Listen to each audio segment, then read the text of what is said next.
WCTE is proud to be able to feature local artists from the Upper Cumberland and display their work in our reception area in the downtown office. We had the chance to speak with artist Patricia Stephenson to find out more about her craft and what inspires her to create such beautiful artwork. We're here today with Patricia Stephenson, who is a native of Jackson County here in the Upper Cumberland and has lived in Overton County for many years. She is a renowned artist, and we have her artwork on display here in the WCTE lobby. So we wanted to invite Miss Patricia in to tell us about your life, how you got into art, and give us some information on these beautiful paintings that we've got here. I'm so pleased to be able to share my work for people to appreciate.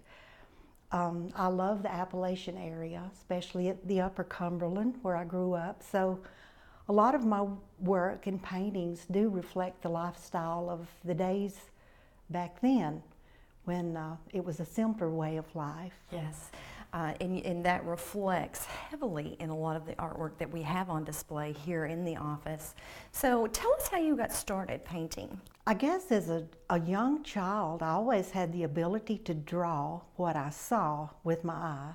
Wonderful. And they didn't teach art when I was in that little 2-room schoolhouse on Sugar Creek. Right. But the art was given to me through my mother, I guess. My mother was a very gifted person with her art and writing. But there was a teacher named Aaron Davis. Would draw something on the blackboard and the kids had to try to duplicate it, and I always got an A. Awesome. Back then, art was considered to be a waste of time, a plaything you did. It wasn't monetarily gainful, right, so to speak. But in later years, in my mid-30s, I was able to go to college and achieve an associate degree in art. Wonderful. Now, where did you go to college at? In Floyd County in Georgia, and the college is now called Georgia Highlands. Okay. And I had a wonderful art teacher, so I spent 2 years with him exploring all aspects of art, all types of media, and I loved color theory. So when I buy paint, I always buy the primaries and do my own mixing because it's fascinating to watch the colors blend. In your 2 years at Georgia Highlands, Miss Patricia, you were heavily impacted by your art teacher, and you were also the most outstanding student for one of those 2 years. Is that correct? Do you want to tell us a little bit about him? My art teacher was David Mott, Professor David Mott. He is still actively teaching art appreciation, and we have been longtime friends. Him and his wife are friends of mine. So David is a very amazing man as a teacher.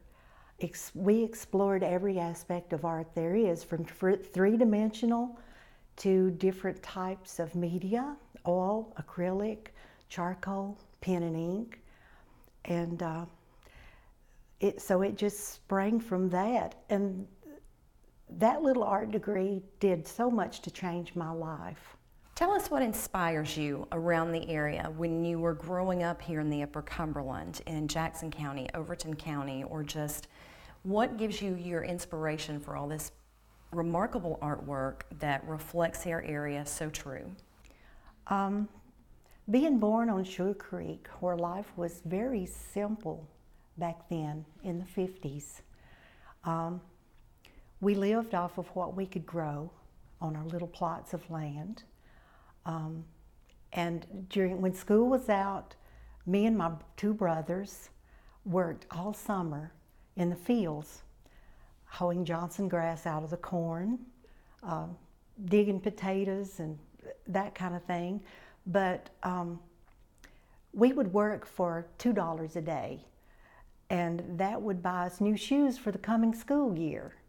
But to be able to grow up in that setting to where people went to church on Sunday and worked in the fields all day, and come home to a little house so humble. And those little houses are still standing on Sugar Creek where my grandma sat and peeled apples to make apple cobbler. But these paintings are from the memories I have mostly as a young girl on Sugar Creek. My brother was a farrier most of his life until 2.5 years ago he was diagnosed with lung cancer, and that's my reason for wanting to show the work that I did of my brother and him doing his work.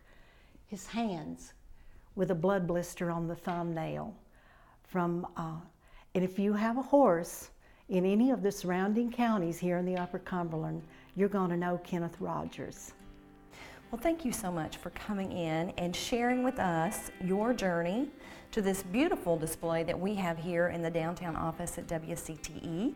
Thank you for allowing me to be part of this.